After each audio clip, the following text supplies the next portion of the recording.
بسم اللہ الرحمن الرحیم۔ آج کا میرا عنوان ہے کہ شب قدر میں ہمیں کیا وظائف کرنے چاہیے، کیا دعائیں مانگنی چاہیے اور کیا پڑھنا چاہیے۔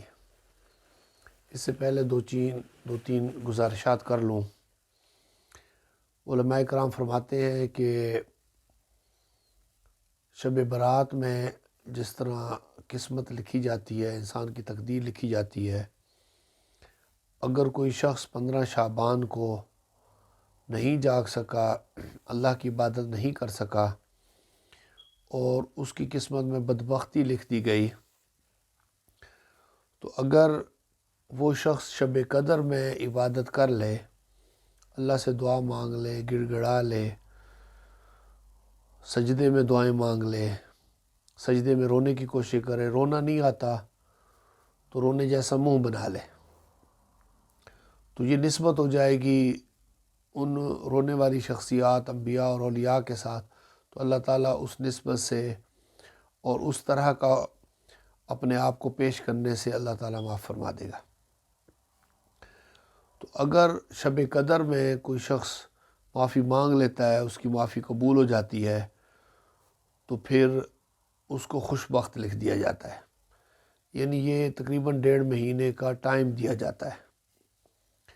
تو ہم کوشش کریں کہ یہ دو تین راتیں رہتی ہیں، آج کی ہو گئی 2-3 راتیں، تو اس کے اندر عبادت کر سکیں۔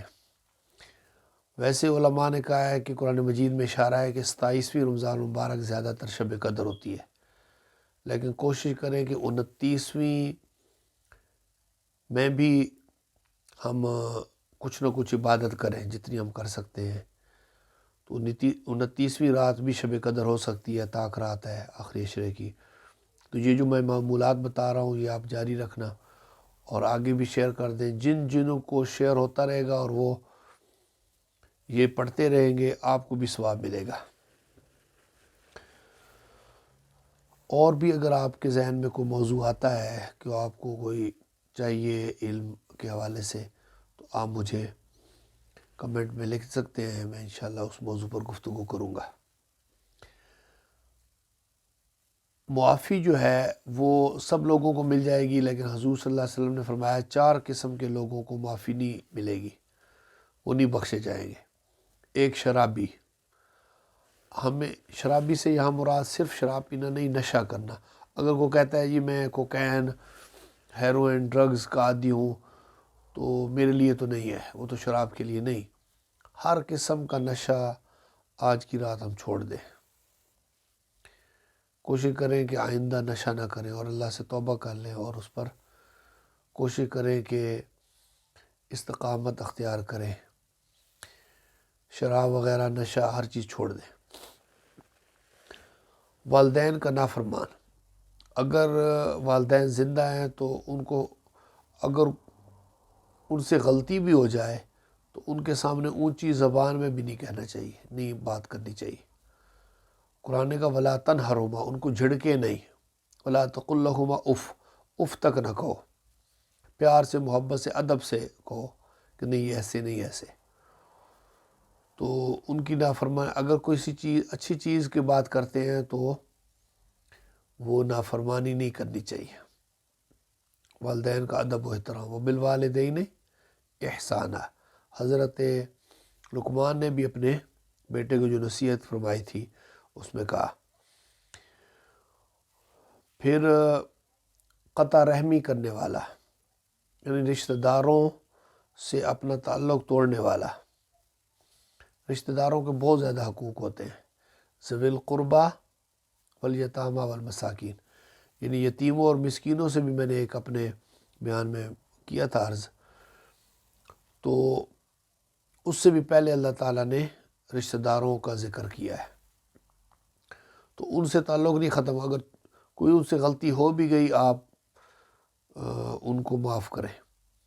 ایک شخص تھا، اس کی قبر کھودی گئی تو اس کا جسم صحیح سلامت تھا اور وہ مسکرا رہا تھا اور خوش تھا، تو اس کی بیوی سے کسی نے پوچھا کہ یہ کیا کام کرتا، اس نے کہا کہ اور زیادہ تو نہیں، بس فرض نمازیں پڑھتا تھا، حج وغیرہ بھی نہیں کیا، اور کوئی صدقے وغیرہ زیادہ چیزیں نہیں کرتا تھا، رشتہ داروں میں اگر کسی کی ناراضگی ہو جاتی تھی وہ جا کر منا لیتا تھا، خود ہی معافی مانگ لیتا تھا۔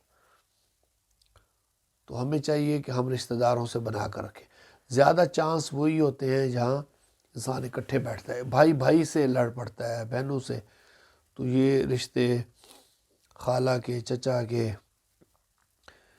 ماموں ہو گئے، پھپھیوں ہو گئی، باقی رشتہ دار کزنز ہو گئے، تو بنا کر رکھنی چاہیے، ادب کرنا چاہیے۔ تو اگر کوئی شخص یہ کرتا ہے کہ رشتہ داروں سے تعلق کاٹتا ہے تو اللہ تعالیٰ آج اس کی، بے شک وہ پوری رات عبادت میں لگا رہے، عبادت قبول نہیں کرے گا۔ آخر میں آپس میں بغض رکھنے والا، اب بغض اگر کسی کے ذہن دل میں نفرت ہے تو اللہ تعالیٰ کا گھر ہونا چاہیے ہمارا دل، مومن کا دل اللہ کا گھر ہونا چاہیے۔ اللہ اپنے انوار و تجلیات تب نازل فرمائے گا جب ہمارا دل صاف ہوگا۔ اگر ایک برتن ہے اس کے اندر آپ نے گندگی ڈال دی ہے تو کوئی بندہ بھی دودھ نہیں ڈالے گا۔ اگر ہم نے دل کے برتن میں بغض کی گندگی ڈال دی ہے تو اللہ تعالیٰ بھی اپنا پاک نور نہیں ڈالے گا۔ تو اس لیے ہمیں پہلے اس کو صاف رکھنا ہوگا۔ اب بغض کئی چیزوں سے آتا ہے، میں مختصر بیان کرتا ہوں۔ بدگمانی، خود ہی ذہن میں سوچ لینا یار یہ بات جو فلاں بندے نے کی ہے یا عورت نے کی ہے وہ شاید مجھ پر ٹوک ماری ہے، غلط گمان کرنا۔ تو کسی حوالے سے بھی بدگمانی کرنا، برا گمان کرنا، اس سے بغض پیدا ہو جاتا ہے۔ سنی سنائی باتوں پر قرآن نے کہا فتبینوا، تحقیق کر لیا کرو۔ کوئی بھی ان جاءکم فاسق بنبأ، اگر کوئی فاسق تمہیں آ کر خبر دیتا ہے تو نہ مانا کرو، اس سے جا کر پوچھو کہ آپ نے یہ کہا ہے، وہ کہے میں جا کر پوچھتا ہوں، وہ بندہ خود ہی آپ کے سامنے آپ کو لڑوانے اور ایک دوسرے کے خلاف کرنے کی عادت ہی چھوڑ دے گا۔ تو لہذا سنی سنائی باتوں پر یقین، حضور صلی اللہ علیہ وسلم نے فرمایا سب سے جھوٹا ہونے کی علامت یہی ہے کہ سنی سنائی بات پر یقین کرتا ہے، پھر آگے پھیلاتا ہے تو صاف ظاہر ہے وہ جھوٹ بول رہا ہے کہ اس نے تحقیق ہی نہیں کی تھی، اور اگر وہ غلط بات تھی تو آگے وہ جھوٹ پھیلا رہا ہے۔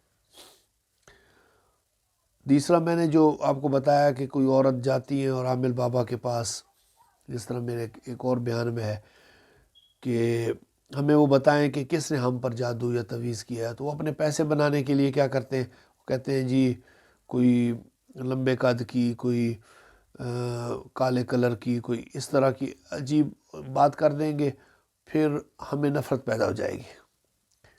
تو اگر اس طرح کی نفرت بغض دل میں رکھنا ہے تو پھر اللہ تعالیٰ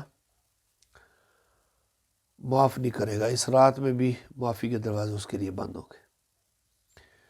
اب پڑھنا کیا ہے ہم نے، 7 مرتبہ سورہ قدر، انا انزلناہ فی لیلۃ القدر، یہ پڑھنی ہے۔ اس سے رزق کے دروازے بھی کھل جائیں گے، جس میں تھوڑی مشکلات ہیں، جاب نہیں ہے، بزنس نقصان ہو رہا ہے، تو اس میں بھی فائدہ ہو جائے۔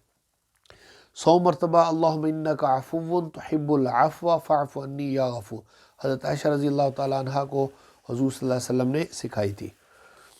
تو یہ میرے جو پہلا صفحہ ہے جہاں پر میں نے لکھا ہے کہ شب قدر میں معمولات کے، وہ یہ دعا لکھی ہوئی ہے، یہ پڑھ لیں۔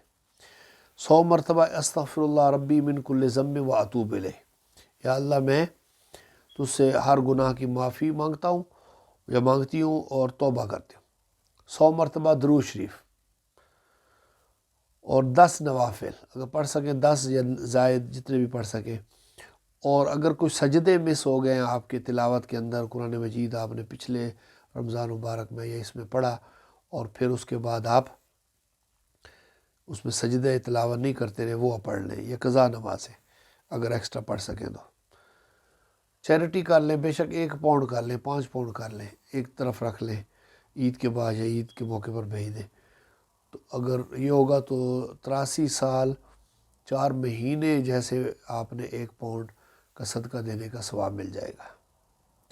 اللہ رب العزت کی بارگاہ میں دعا ہے کہ رب کائنات ہمیں ان 4 بندوں سے نکالے تاکہ اس رات میں ہماری عبادت قبول ہو اور ہمیں اللہ رب العزت معاف فرما دے، اور ہماری